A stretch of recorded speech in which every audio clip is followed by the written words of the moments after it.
안녕하세요. 크리스탈 치과 이창균입니다. 오늘 여러분과 함께 공유하고자 하는 증례는 상악 소구치 15번 치아에 그 자리에 임플란트를 식립하는 증례인데요. 그 부위에 수평적이면서 또한 수직적인 골 결손이 있는 부위인데요.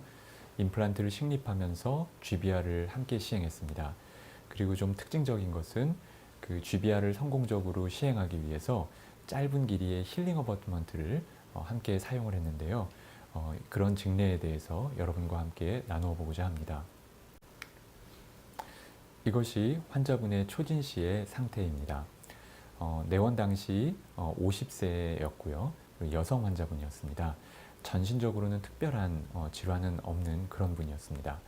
환자분의 주소는 본인의 이의 상태가 전반적으로 안 좋다는 거였고, 그리고 특별히 상악 우측, 즉 10번대 부위에 이가 흔들리고 잇몸이 부어 있는 것, 그것이 특별히 더 불편한 내용으로 그런 주소로 이제 내원을 하시게 되었습니다.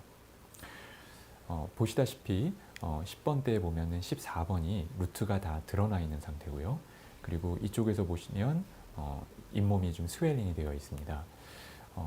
굉장히 그 여성분인데 굉장히 마른 체격이었고 골격도 이렇게 왜소한 그런 분이셨습니다. 이분의 파노라마 사진인데요. 아까 구강내 사진에서도 좀 예상을 했지만 역시 이 14번 치아 같은 경우는 거의 루트 에이펙스 가깝게까지 본 레벨이 낮아져 있고요. 그리고 잇몸이 많이 스웰링 되어 있었던 이 부위도 본 레벨이 낮아져 있는 상태입니다. 파노라마와 더불어서 구강내 사진을 함께 비교해서 보시면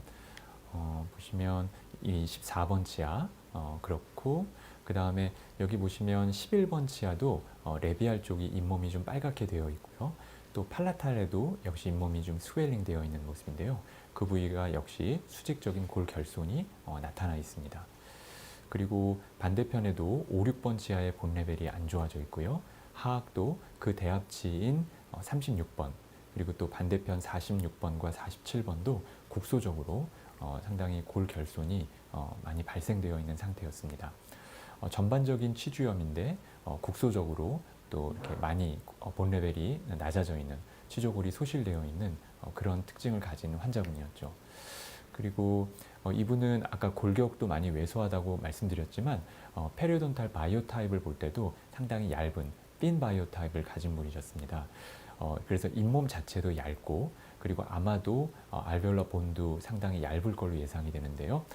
그렇기 때문에 이렇게 14번처럼 이렇게 구강 내로 루트가 거의 다 드러날 정도로 진지바가 리세션되고 하는 것은 그만큼 잇몸이 얇고, 또 그 속에 있는 알베올라 본도 얇다 보니까 보니 디선스가 심하게 생기고, 그러면서 이와 같은 상태가 된 것으로 생각이 됩니다.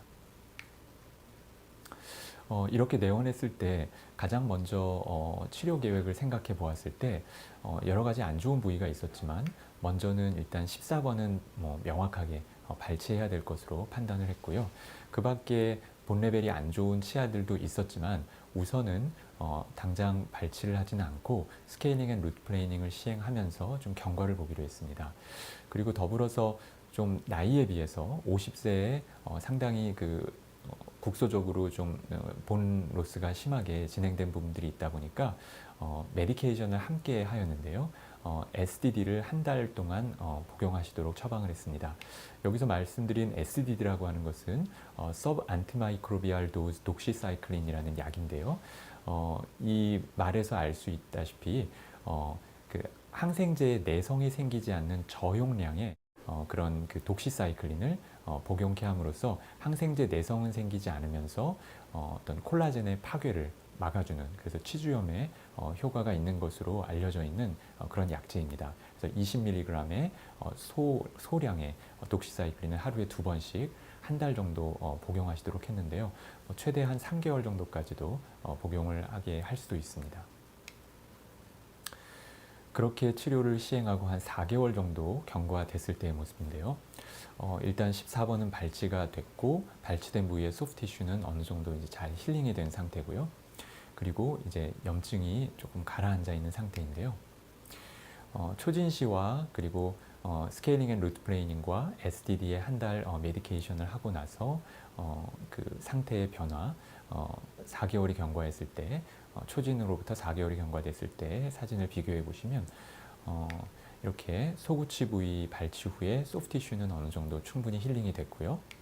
그리고 이 잇몸이 많이 부어있던 12번과 13번 사이는 인플라메이션이 많이 가라앉으면서 좀 리세션이 되었습니다.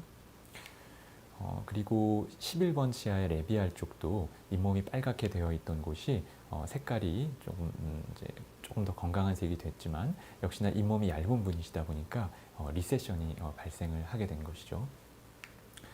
그리고 이제 팔라탈 쪽도 많이 부어 있던 곳이 이제 힐링이 되어서 그러니까 스웰링이 좀 가라앉았고요.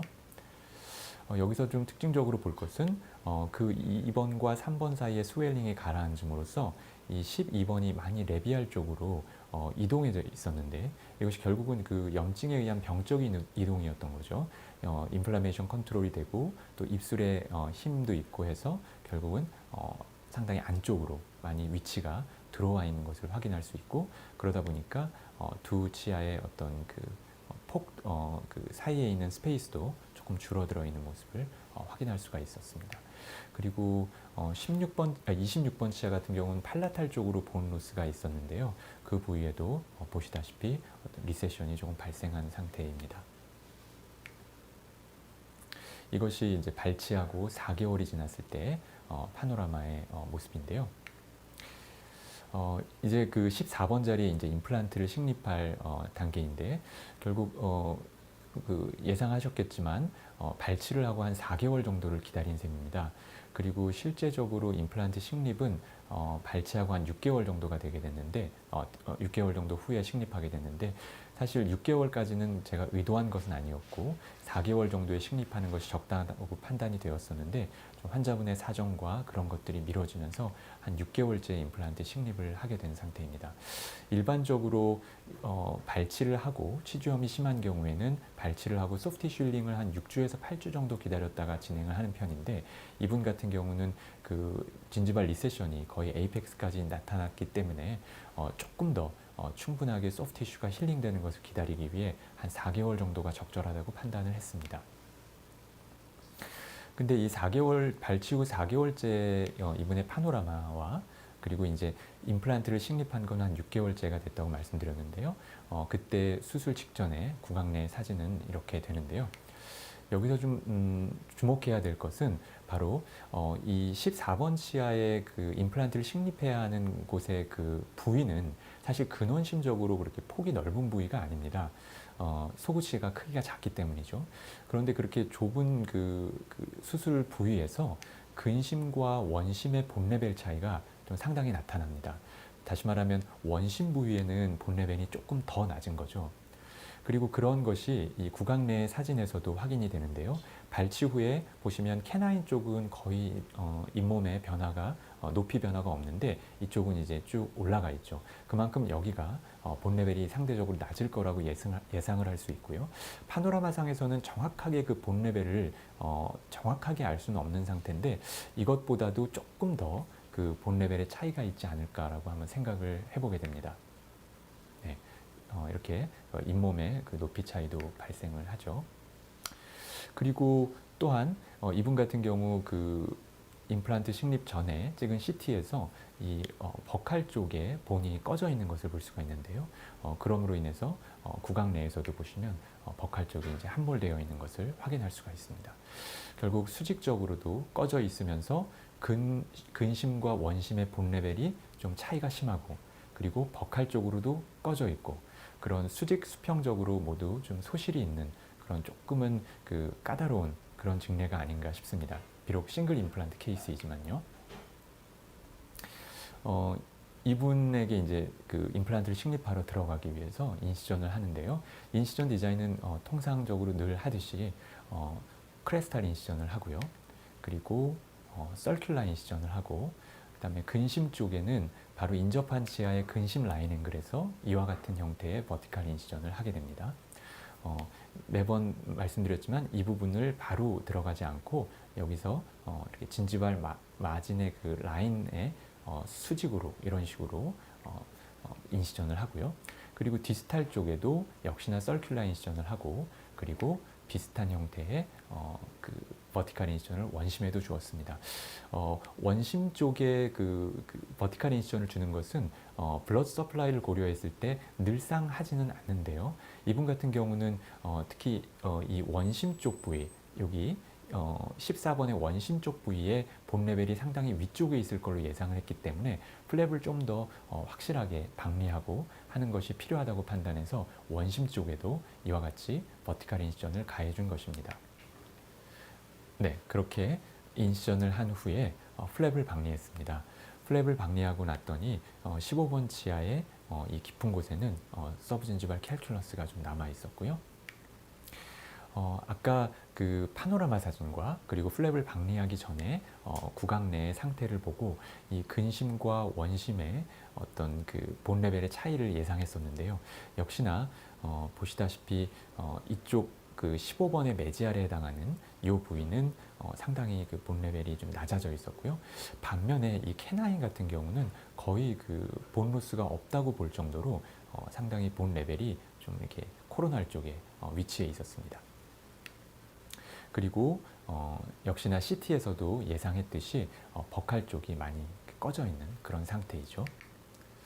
네, 이와 같은 경우에 이제 임플란트의 포지션을 잘 잡는 것이 중요할 텐데요. 물론 근원심적으로나 협설적으로는 그냥 중앙에 위치시키면 되는 것이죠. 그렇지만 이런 경우에 임플란트의 그 깊이, 즉 에이피코 코로날한 위치를 적당하게 잡는 것이 중요할 텐데요.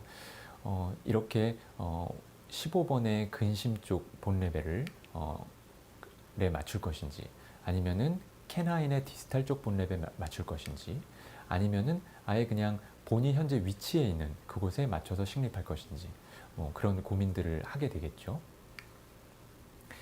저 같은 경우는 이 위치에 식립했습니다. 이 위치에 식립을 하게 된 것은 다른 이유가 아니고요. 본 레벨이 높은 이쪽 부위와 본 레벨이 낮은 이쪽 부위, 다시 말하면 좀 차이가 큰데요. 그 두 개를 연장을 했을 때 결국 이 파란 선으로 보이는 이 부분이 어떻게 보면은 골 재생을 통해서 얻을 수 있는 좀 최대치라고 이제 예상을 할 수가 있는데요. 그 최대치를 기준으로 해서 한 2mm 정도 조금 더 깊은 쪽에 식립하는 것이 좋지 않을까, 개인적으로는 그렇게 생각을 하고요. 그 위치가 실제 현재의 본 레벨에 해당하는 이곳보다는 약 1mm 정도 좀 상방이 됐기 때문에 보시다시피 픽스처의 상방에 한 1mm 정도, 1mm에서 2mm 정도가 약간 노출되는 그런 상태로 식립을 한 것입니다. 그리고 또 하나는 바로 그 위에다가 커버 스크루를 닫는 것이 아니라 힐링 어버트먼트를 달았는데요. 이 힐링 어버트먼트는 좀 짧은 길이에 진지발 하이트가 2mm 정도 되는 힐링 어버트먼트입니다. 이것은 서브머즈를 시킬 예정인데요. 이렇게 힐링 어버트먼트를 단 이유는 바로 힐링 어버트먼트를 통해서 스페이스를 유지하기 위한 그런 목적인 것입니다. 그렇게 해서 임플란트의 식립 깊이를 잡았고, 그리고 거기에 진지발 라이트 2mm의 짧은 힐링 어버트먼트를 연결하였습니다. 그렇게 하고 협축으로 또 이제 본 그래프트를 하고요. 그리고 이 힐링 어버트먼트의 탑 부분까지 본 그래프트를 했습니다. 조금 더 오버 그래프트를 하기 위해서 이 힐링 어버트먼트를 덮어서까지 본 그래프트를 할 수도 있을 것 같습니다. 이때 사용한 골 이식제는 포사인 오리진의 제노그라프트인 더그라프트를 사용을 했고요. 그리고 그 위에 콜라겐 멤브레인을 이렇게 트리밍을 해서 덮어주었습니다.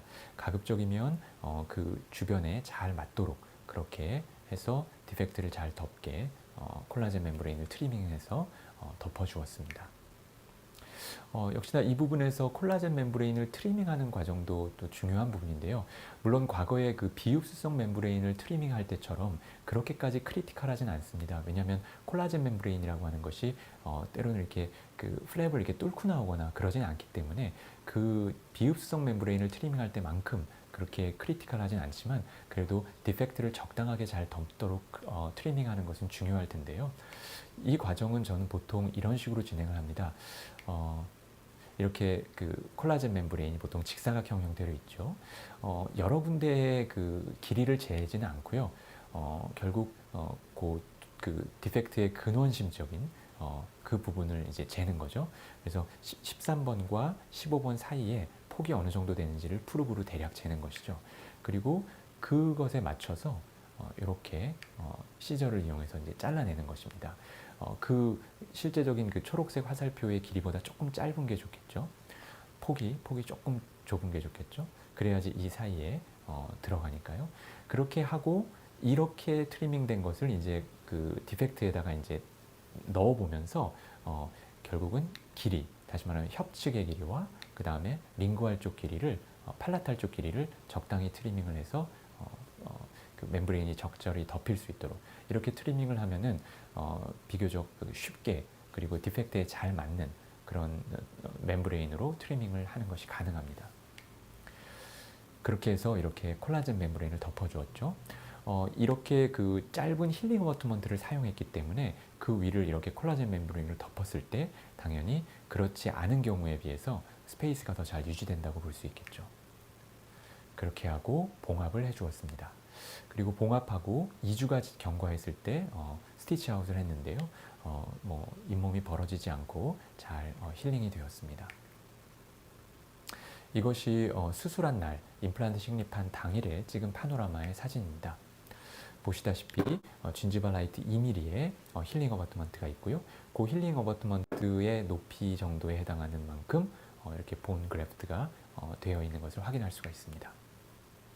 그리고 2달 정도가 경과했을 때 세컨 서저리를 시행했습니다.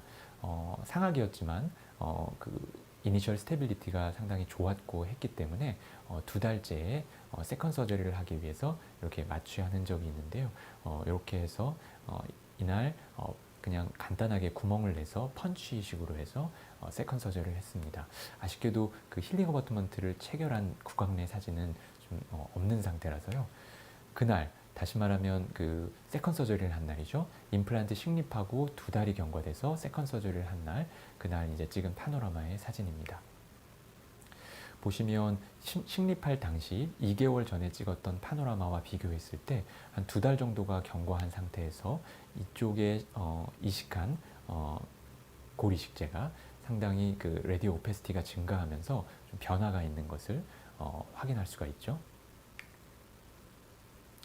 그렇게 하고 한 2달 정도가 경과해서 그 힐링 어버트먼트 주변으로 소프트 티슈가 충분하게 힐링이 됐을 때 이제 임프레션을 떠서 그 이제 파이널 보철물을 장착을 해주었습니다. 이 경우에는 PFM 크라운을 사용을 했는데요. 결국 임플란트 식립하고 4개월이 지난 후에 이 14번 자리에 파이널 보철물이 이와 같이 들어간 상태입니다. 예, 교환면의 모습이고요. 술전에 많이 그 리세션이 되어 있고 루트가 드러나 있는 곳이었는데 그때와 비교했을 때 비교적 그 인접한 치아의 진지발 마진의 레벨과 유사한 형태로 그렇게 비교적 잘 수복이 됐습니다.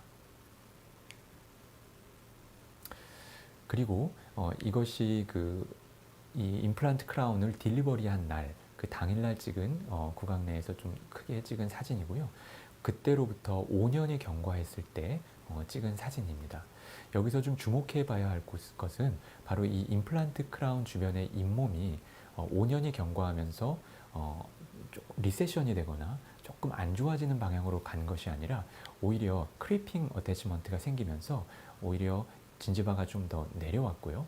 특히나 이 15번의 근심 쪽에 본 레벨이 상당히 낮아져 있었기 때문에 그 부분에 본 그래프트에 상당히 신경을 썼었는데요.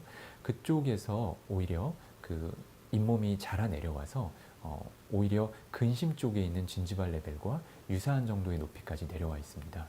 물론 15번 치아는 여기 보니 디선스가 상당히 있었던 곳이라 오히려 리세션이 좀 발생을 했지만 임플란트 주변으로는 오히려 잇몸의 상태가 코로날 쪽으로 이동한 것을 확인할 수가 있습니다. 이것이 그 파이널 보철물을 장착한 당일에 찍은 파노라마의 사진이고요. 이것이 5년이 경과됐을 때 사진인데요. 그 5년이 경과하는 과정에서 이렇게 몇 개의 임플란트를 더 하게 됐고, 그리고 여기 47번도 지금 발치를 하고 한 상태인데요. 이 5년이 경과했을 때 이 부분을 한번 보시면 보시다시피 그 크레스탈 라미나듈라라고 하는 부분이 관찰될 정도로 상당히 그 성숙되어 있는 안정된 그런 본의 모습을 확인할 수가 있습니다. 그것을 그 임플란트 식립 당시의 본 레벨과 한번 비교를 해서 생각을 해보면요. 원래 그 15번의 근심에는 이 정도 위치에 본 레벨이 있었죠. 근데 지금 5년이 경과했을 때 골 이식을 한 그 부분에서 본 레벨이 이 상태에서 상당히 잘 유지되고 있는데요. 이것을 임플란트의 이 탑 부분과 비교를 해보면 한 2mm 정도 더 코로날 쪽에 위치해 있는 것입니다. 그것은 실제로 이때와 비교를 해보자면은 한 이 정도 높이까지 뼈가 재생돼서 5년간 잘 성숙되어 유지되고 있는 것인데요. 결국 이 힐링 어버트먼트의 이 탑 부위 정도까지 공간이 유지된 그 정도까지 본 레벨이 그러니까 골이 재생되어서 잘 유지되는 것을 확인할 수가 있고요. 그리고 보면은 결국 이 15번 치아의 매지알 쪽에는 결국 그 세멘툼이 드러나 있는 그런 상태였는데 그 부위에 이렇게 본이 형성이 되어서 이와 같이 되어 있습니다. 물론 여기에 그 본이 재생된 이곳 루트 표면에 어떤 PDL에 의한 완전한 어태치먼트가 생성되었는지는 사실 알 수가 없지만 어쨌든 5년간 그 루트 표면에 형성되어 있던 그 본도 상당히 안정적으로 유지되어 있는 것을 확인할 수가 있습니다. 그리고 그것은 그 근원심 쪽의 본뿐만 아니라 협측에서도 확인이 될 수가 있는데요. 보철물 딜리버리하고 5년이 경과됐을 때 그 CT의 모습을 수술 당시와 비교를 해보면 원래 그 당시 임플란트 식립한 곳의 버칼 쪽의 본 레벨은 이 정도 위치입니다. 실제로 임플란트 플랫폼보다도 더 위쪽에 있죠. 그 위치를 실제로 여기서 보면 한 이 정도가 됐겠죠. 수술 당시에는. 그런데 지금 현재 크레스탈 본은 버칼 쪽 같은 경우는 이 정도로 유지가 되어 있습니다. 이 정도의 길이 디멘전 역시나 그 짧은 길이의 그 힐링 어버트먼트를 통해서 공간을 유지했던 그 정도만큼 본이 버칼 쪽에도 형성이 되어서 5년간 잘 유지되어 있다는 것을 확인할 수가 있습니다. 그리고 결국 그렇게 14번 임플란트의 버칼과 그리고 원심 쪽에 이식한 그 뼈가 잘 골로 재생이 됐고 그것이 5년간 잘 유지가 되면서 성숙이 됨으로 인해서 그러한 본의 서포트를 받고 있는 그 부위의 잇몸이 5년이 경과하면서 안 좋은 방향으로 가는 것이 아니라 오히려 잇몸이 더 안정화되고 그리고 더 코로날 쪽으로 내려오고 그리고 잇몸의 색깔도 상당히 건강한 그런 색깔을 보이는 것을 확인할 수 있는데 그것은 바로 이 임플란트 주변에 골 재생이 잘 되었고 그렇게 재생된 골에 의해서 잘 서포트가 되고 있기 때문에 그렇게 된 것이라고 볼 수 있겠습니다. 오늘의 증례에 대해서 한번 정리를 해보도록 하겠습니다. 가장 먼저는 이와 같은 그 치주염 환자에서 임플란트를 식립하기 전에 시행되는 어떤 인플라메이션 컨트롤이 얼마나 중요한가 그리고 그 효과가 얼마나 뛰어난가 그런 부분에 대해서 먼저 말씀을 드렸었고요. 보시다시피 발치를 하고 시행한 그 SRP 물론 이 경우에는 SDD도 함께 부가적인 처치로 이제 약을 복용했었는데요. 이런 것을 통해서 인플라메이션 컨트롤이 됨으로 인해서 상당히 그 좋은 그런 인플라메이션 컨트롤이 되었고 그리고 그렇게 될 때에만이 그 식립한 임플란트가 장기적으로 안정적으로 유지된다고 생각합니다. 그리고 또 하나는 임플란트의 식립 시기인데요. 결국 그 진지바가 많이 리세션 되어 있던 그런 부분이다 보니까 일반적으로 소프티슈 힐링은 4주에서 8주 정도면 충분한 것으로 알려져 있고 저도 그렇게 많이 시행을 하는데 이 경우에는 조금 더 잇몸이 성숙되기를 기다렸고 그 시기는 한 4개월이 적절하지 않을까라고 판단했습니다. 물론 이 증례는 조금 미뤄지면서 6개월째에 식립이 됐지만 4개월째에 들어가도 충분하지 않았을까라는 생각을 하게 됩니다. 그리고 GBR 과정에서 스페이스를 유지하기 위한 목적의 숏 힐링 어버트먼트 그것을 사용하는 것에 대해서 말씀드렸는데요. 이 경우에 이렇게 힐링 어버트먼트를 커버 스크루보다는 이렇게 힐링 어버트먼트를 사용해 줌으로써 공간이 잘 유지되었고 그 공간이 유지된 그 부위에 골이 잘 재생되었다고 볼 수 있겠습니다. 그리고 그 부위에 덮어주는 콜라겐 멤브레인을 적절히 트리밍하는 손쉬운 방법에 대해서 간략히 말씀드렸고요. 그리고 어찌 보면 또 가장 중요한 부분이라고 할 수 있는데 이와 같이 그 임플란트를 식립해야 하는 곳에 주변의 본 레벨이 좀 차이가 있을 때 그때는 결국 그 두 개를 잇는 그래서 가장 그 골 재생이 최대한으로 이루어졌을 때 기대할 수 있는 그 높이에서 한 2mm 정도 깊은 곳에 임플란트를 식립하는 것이 적절한 위치가 아닐까라는 생각을 하게 됩니다. 14번 치아의 싱글 임플란트 증례에서 그 식립할 곳의 근원심의 본 레벨 차이가 심했을 때 어떻게 치료를 하였는지에 대해서 증례를 공유하였습니다. 지금까지 경청해 주셔서 감사합니다. Be insightful. Pergo Biologics.